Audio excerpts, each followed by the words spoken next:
Очрашу башында җыелучыларны 9 гыйнвардан эшли башлаячак тикшерелгән бизнес мәгълүмати порталы белән таныштырдылар. Тест режимында кертеләчәк ресурс аркылы эшмәкәрләр үзләрен борчыган сорауларга җавап таба алачак. Авыл хуҗалыгы продукциясын җитештерүчеләргә электрон ярминкә интернет проекты эшли башлавы да кызыклы мәгълүмат булды.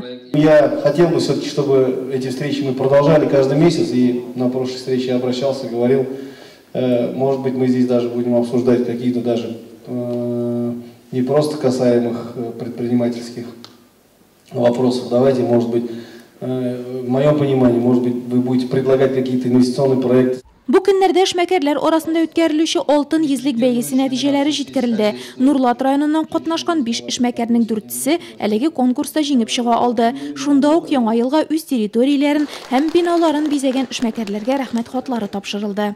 Каждый год мы стараемся украсить наше помещение. Һәр елны без биналарыбызны яңа елга бизәргә тырышабыз. Быел тормыш иптәшем белән үзебезнең 2 салоныбызны да бизәп куйдык. Гыймадинов урамындагы салоныбыз иң әйбәт бизәлгәне дип табылды. 2018 ел үтеп баручысына караганда да уңышлырак булсын. Очрашу барышында үз эшләрен булдыручылар проблемалары турында түгел, күбрәк планнары турында сүз алып барды.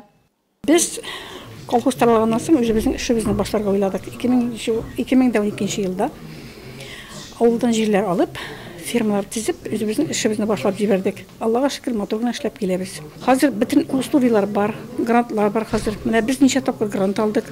Шул грантларны алып, һәрбер кешенең уйлаган максаты тормышка ашып, үзенә җиңел иттереп эш алып булсыннар. Бу җитәрлек проектларга гына алынырга, район икътисадын үстерү өчен тырышырга. Яңа ел алды очрашу позитив рухта узды. Иң мөһиме, район эшмәкәрләре район җитәкчелеге алар яклы булуына инанды һәм бердәм хезмәттәшлек уңышлы дәвам итәсенә өметләнә. Исполнительный комитет Нурлатского муниципального района. Нурлат муниципаль районы башкарма комитеты шәхсән район башлыгы Равил Кузюров эшмәкәрләргә булышырга, аларны һәр вакыт тыңларга әзер. Яңа елда эшмәкәрләргә исәнлек, саулык телим.